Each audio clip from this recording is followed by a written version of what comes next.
ओम नमः शिवाय। प्यारे भक्तों, आज हम सुनपान करेंगे फाल्गुन मास कथा का 7वां और 8वां अध्याय। उम्मीद करती हूँ कि आपने चैनल को सब्सक्राइब कर लिया होगा। यदि नहीं किया है तो चैनल को सब्सक्राइब कर बेल आइकन को जरूर दबा लीजिएगा ताकि आगे आने वाली वीडियो के नोटिफिकेशन आप तक टाइम पर पहुँचते रहें। आइए कथा सुनपान करते हैं।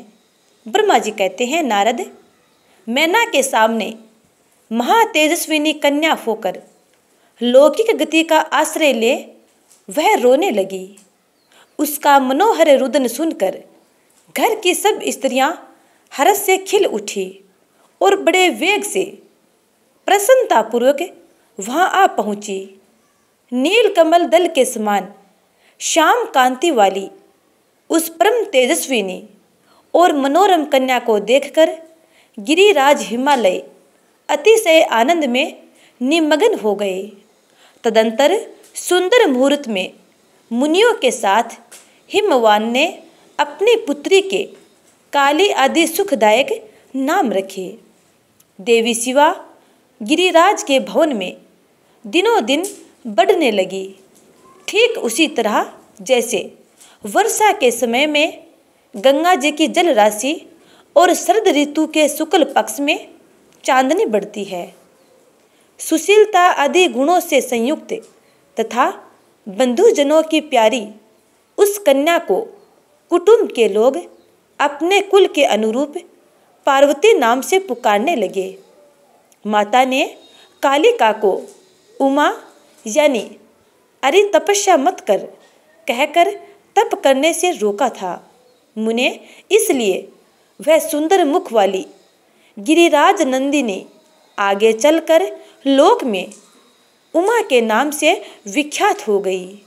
नारद, तदंतर जब विद्या के उपदेश का समय आया तब शिवा देवी अपने चित्त को एकाग्र करके बड़ी प्रसन्नता के साथ श्रेष्ठ गुरु से विद्या पढ़ने लगी। पूर्व जन्म की सारी विद्याएं उन्हें उसी तरह प्राप्त हो गई जैसे सर्तु काल में हंसों की पांत अपने आप स्वर्ग लोक के तट पर पहुंच जाती हैं और रात्रि में अपना प्रकाश स्वतः महोषधियों को प्राप्त हो जाता है। मुने, इस प्रकार मैंने शिवा की किसी एक लीला का ही वर्णन किया है। अब अन्य लीला का वर्णन करूँगा, ध्यान से सुनो। एक समय की बात है, तुम भगवान शिव की प्रेरणा से प्रसन्नतापूर्वक हिमाचल के घर गए। मुने, तुम शिव तत्व के ज्ञाता और उनकी लीला के जानकारों में श्रेष्ठ हो। नारद, गिरिराज हिमालय ने तुम्हें घर पर आया देख प्रणाम करके तुम्हारी पूजा की और अपनी पुत्री को बुलाकर उससे तुम्हारे चरणों में प्रणाम करवाया। मुनीश्वर फिर स्वयं ही तुम्हें नमस्कार करके हिमाचल ने अपने सौभाग्य की सराहना की और अत्यंत मस्तक झुका हाथ जोड़कर तुमसे कहा। हिमालय बोले, हे मुने नारद, हे ब्रह्मपुत्रों में श्रेष्ठ ज्ञानवान प्रभो, आप सर्वज्ञ हैं और कृपापूर्वक दूसरों के उपकार में लगे रहते हैं। मेरी पुत्री की जन्म कुंडली में जो गुण दोष हो उसे बताइए। मेरी बेटी किसकी सौभाग्यवती प्रिय पत्नी होगी। ब्रह्मा जी कहते हैं, मुनिश्रेष्ठ, तुम बातचीत में कुशल और कौतुकी तो हो ही। गिरिराज हिमालय के ऐसा कहने पर तुमने कालिका का हाथ देखा और उसके संपूर्ण अंगों पर विशेष रूप से दृष्टिपात करके हिमालय से इस प्रकार कहना आरंभ किया। नारद बोले, शैलराज और मैना, आपकी ये पुत्री चंद्रमा की आदि कला के समान बड़ी है। समस्त शुभ लक्षण इसके अंगों की शोभा बढ़ाते हैं। यह अपने पति के लिए अत्यंत सुखदायिनी होगी और माता पिता की भी कीर्ति बढ़ाएगी। संसार की समस्त नारियों में यह परम साध्वी और सब जनों को सदा महान आनंद देने वाली होगी। गिरिराज, तुम्हारी पुत्री के हाथ में सब उत्तम लक्षण विद्यमान हैं, केवल एक रेखा विलक्षण है। उसका यथार्थ फल सुनो। इसे ऐसा पति प्राप्त होगा जो योगी, नंग धड़ंग रहने वाला, निर्गुण और निष्काम होगा। उसके न माँ बाप होंगे, उसे मान सम्मान का भी कोई ख्याल नहीं रहेगा और वह सदा अमंगल वेश धारण करेगा। ब्रह्मा जी कहते हैं, नारद, तुम्हारी इस बात को सुन और सत्य मानकर मैना तथा हिमाचल दोनों पति पत्नी बहुत दुखी हुए। परंतु जगदम्बा शिवा तुम्हारे ऐसे वचन को सुनकर और लक्षणों द्वारा उस भावी पति को शिव मानकर मन ही मन हर्ष से खिल उठी। नारद जी की बात कभी झूठ नहीं हो सकती, यह सोचकर शिवा भगवान शिव के युगल चरणों में संपूर्ण हृदय से अत्यंत स्नेह करने लगी। नारद उस समय मन ही मन दुखी हो हिमवान ने तुमसे कहा, मुने, उस रेखा को फल सुनकर मुझे बड़ा दुख हुआ है। मैं अपनी पुत्री को उससे बचाने के लिए क्या उपाय करूं? मुने, तुम महान कौतुक करने वाले और वार्तालाप विशारद से हिमवान की बात सुनकर अपने मंगलकारी वचनों द्वारा उनका हर्ष बढ़ाते हुए तुमने इस प्रकार कहा। नारद बोले, गिरिराज, तुम स्नेहपूर्वक सुनो, मेरी बात सच्ची है, वह झूठ नहीं होगी। हाथ की रेखा ब्रह्मा जी की लिपि है, निश्चय ही वह मिथ्या नहीं हो सकती। अतः शैल परवर इस कन्या को वैसा ही पति मिलेगा, इसमें संशय नहीं है। परंतु इस रेखा के फल से बचने के लिए एक उपाय भी है, उसे प्रेम पूर्वक सुनो।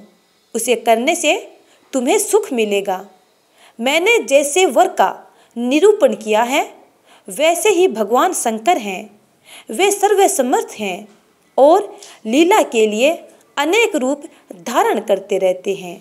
उनमें समस्त कुलक्षण सद्गुणों के समान हो जाएंगे। समर्थ पुरुषों में कोई दोष भी हो तो वह उसे दुख नहीं देता, असमर्थ के लिए ही वह दुखदायक होता है। इस विषय में सूर्य, अग्नि और गंगा का दृष्टांत सामने रखना चाहिए। इसलिए तुम विवेक पूर्वक अपनी कन्या शिवा को भगवान शिव के हाथ में सौंप दो। भगवान शिव सबके ईश्वर, सेव्य, निर्विकार, सामर्थ्यशाली और अविनाशी हैं। वे जल्दी ही प्रसन्न हो जाते हैं, अतः शिवा को ग्रहण कर लेंगे, इसमें संशय नहीं है। विशेषतः वे तपस्या से वश में हो जाते हैं। यदि शिवा तप करे तो सब काम ठीक हो जाएगा। सर्वेश्वर शिव सब प्रकार से समर्थ हैं, इंद्र के वज्र का भी विनाश कर सकते हैं। ब्रह्मा जी उनके अधीन हैं तथा वे सबको सुख देने वाले हैं। पार्वती भगवान शंकर की प्यारी पत्नी होगी। वह सदा रुद्रदेव के अनुकूल ही रहेगी, क्योंकि यह महासाध्वी और उत्तम व्रत का पालन करने वाली है तथा माता पिता के सुख को बढ़ाने वाली है। यह तपस्या करके भगवान शिव के मन को अपने वश में कर लेगी और वे भगवान भी इसके सिवा किसी दूसरी स्त्री से विवाह नहीं करेंगे। इन दोनों का प्रेम एक दूसरे के अनुरूप है। वैसा उच्च कोटि का प्रेम न तो किसी का अफवाह है, न इस समय है और न आगे होगा। गिरिश्रेष्ठ, इन्हें देवताओं के कार्य करने हैं। उनके जो जो काम नष्ट प्राय हो गए हैं उन सब का इनके द्वारा पुनः उज्जीवन या उद्धार होगा। अद्रिराज, आपकी कन्या को पाकर ही भगवान हर अर्धनारीश्वर होंगे। इन दोनों का पुनः हर्षपूर्वक मिलन होगा। आपकी यह पुत्री अपनी तपस्या के प्रभाव से सर्वेश्वर महेश्वर को संतुष्ट करके उनके शरीर के आधे भाग को अपने अधिकार में कर लेगी, उनका अर्धांग बन जाएंगी। गिरिश्रेष्ठ, तुम्हें अपनी यह कन्या भगवान शंकर के सिवा किसी दूसरे को नहीं देनी चाहिए।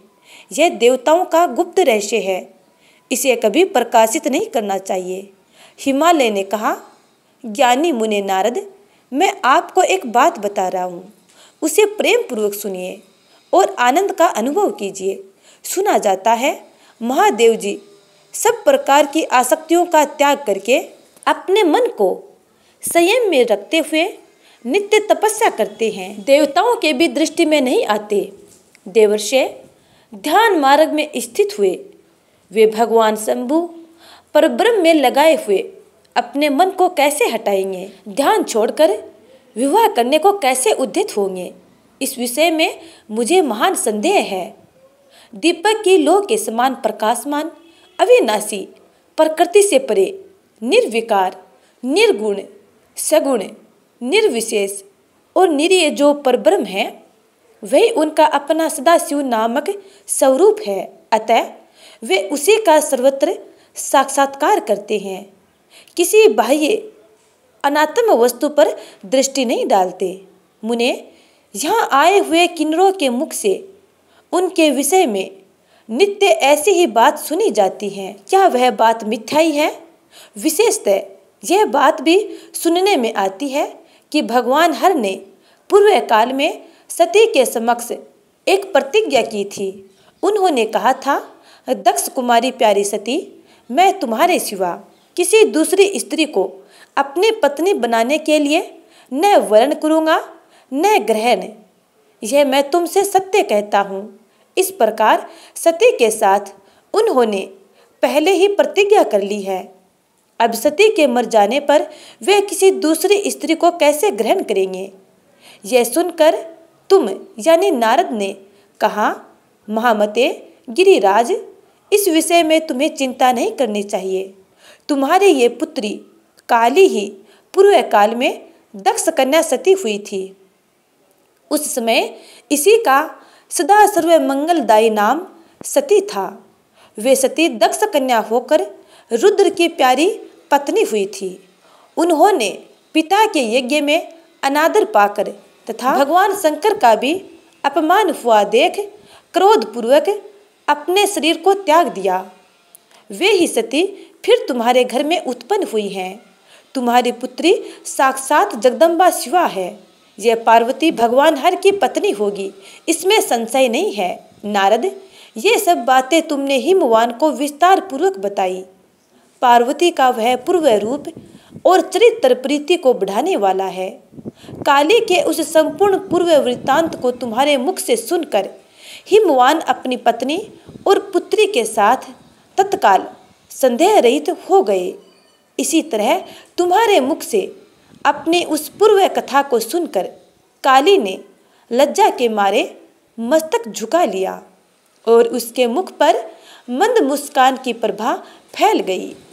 गिरिराज हिमालय पार्वती के उस चरित्र को सुनकर उसके माथे पर हाथ फेरने लगे और मस्तक मूंदकर उसे अपने आसन के पास ही बिठा लिया। नारद, इसके पश्चात तुम उसी क्षण प्रसन्नतापूर्वक स्वर्ग लोक को चले गए और गिरिराज हिमवान भी मन ही मन आनंद से युक्त हो अपने सर्व संपत्तिशाली मनोहर भवन में प्रविष्ट हो गए। तो प्यारे भक्तों, आज की ये कथा यहीं पर समाप्त होती है। आगे की कथा जानने के लिए अगले अध्याय का इंतजार करना। तब तक के लिए जय श्री राधे।